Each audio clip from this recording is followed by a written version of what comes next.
Lucknow super জায়ান্টকে Chennai super kings 210 রানের বিশাল target দিয়েও কিন্তু ম্যাচ জেতা হলো না চেন্নাই সুপার কিংসের।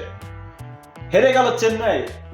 কিন্তু প্রশ্ন কিন্তু অনেকেই থেকে যায়, আজকের লাস্টের ওভারে লখনৌ সুপার জায়ান্টের যখন প্রয়োজন ছিল 17 রান, তখন বলে আসছিল কে? মুস্তাফিজুর রহমান। মুস্তাফিজের 3 বলেই কিন্তু 19 রান নিয়েই ম্যাচ শেষ করে দেয় স্টোয়নিস। অস্ট্রেলিয়ান হার্ডিটার ব্যাটসম্যান মার্ক স্টোয়নিস আজ কিন্তু খেলছে এক অসাধারণ ইনিংস। 63 বলে 124 রানের জোড়ো ইনিংস।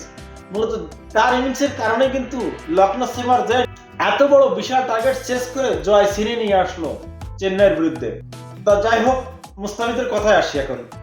মুস্তাফিজ মনে করেন লাস্টের ওভারে লখনৌ সুপার জায়ান্টের প্রয়োজন 17 রান। ব্যাটিং এ আছে কে? মার্ক স্টোয়নিস ও দীপক চাহার।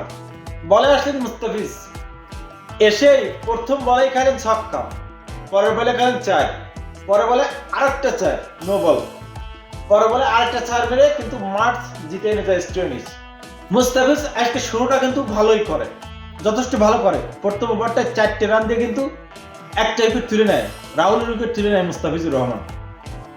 কিন্তু হয়তো সেই সময় আশা করছিলাম যে হয়তো মুস্তাফিজ আজকে ভালো কিছু করবে, কিন্তু পরের ওভারটা এসে কিন্তু মুস্তাফিজুর 17 রান খায়। তারপরের ওভারটায় মুস্তাফিজুর রান দেয় কত? 14। প্রথম 3 ওভার রান 35 রান। লাস্টের ওভারে মুস্তাফিজ যখন বল করতে আসেন, হয়তো 2 ওভার রান ছিল কত? 2 ওভার রান ছিল 32 রান। পাতিরানা 1 ওভার দিয়ে গেলেন কত? 15 রান। তখন রান বাকি থাকে 17 রান। পাতিরানা 19তম ওভারে 15 রান দিয়ে গেলেন। তারপরে কিন্তু মুস্তাফিজুর আসলে বলে, মুস্তাফিজুর কিন্তু রাউন্ড দ্য উইকেট ওইভাবে সে ভালো বলার না। সে কিসের জন্য বিখ্যাত? মুস্তাফিজুর রহমান সোলো কাটার জন্য কিন্তু মুস্তাফিজুর রহমান বিখ্যাত। কিন্তু ধোনি এই ভুলটা আজকে যে মুস্তাফিজুর লাস্টে এতগুলো রান দিছে, আমি মনে করি এই ভুলটা ক্যাপ্টেন কুল মহেন্দ্র সিং ধোনি।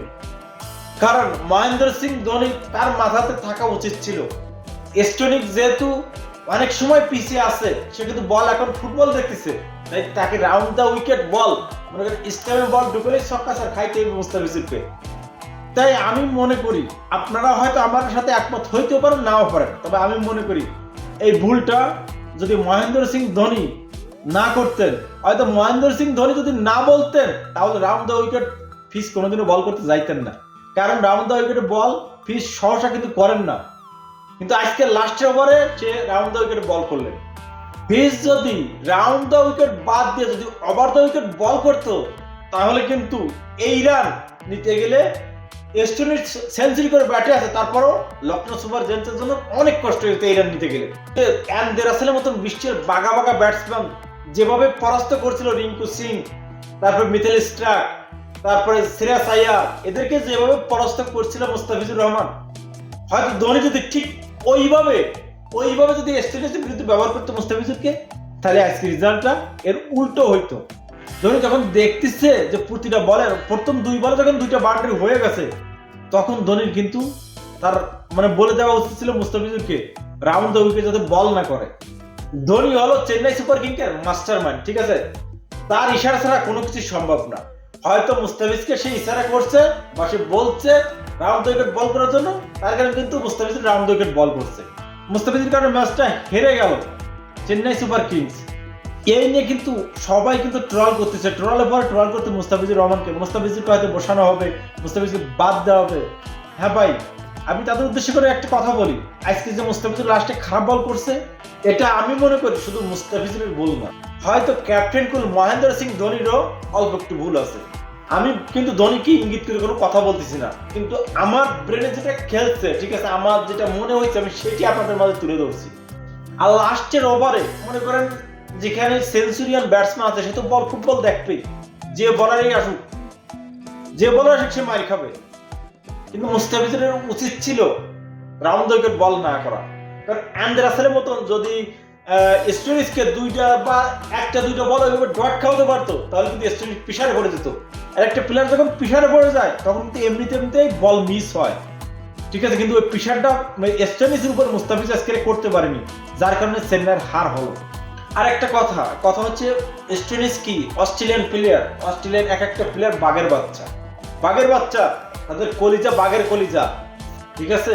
তারা মনে করেন যেদিন খেলে সেদিন কোনো প্লেয়ারকে মাঠে দাঁড়াইতে দেয় না, তারা এইরকমই, তাদের বাঘের কলিজা তাদের। শেষ পর্যন্ত চেন্নাই সুপার কিংস হয়তো 6 উইকেটের হার নিয়ে মাঠ থেকে বিদায় নিল। আজকের প্রথমে ব্যাট করতে নেমেই দলের ক্যাপ্টেন ঋতুরাজ গাইকোয়াড় খেলেন এক অনবদ্য ইনিংস, করলেন 2024 আইপিএলে প্রথম সেঞ্চুরি, খেললেন 108 রানের হার নামানো এক ইনিংস। মূলত তার এত বড় ইনিংসের উপর ভর করে কিন্তু আজকের চেন্নাই সুপার কিংস 210 রানে বিশাল পুঁজি পায়। অন্যদিকে তাদের দলের যে হার্ড ব্যাটসম্যান, এই 2024 সালে একমাত্র হার্ড হিটার নামে যে পরিচিত তার দলের ভিতরে, শিবম ডুবে, সে খেলেন তার জোড়ো ইনিংস।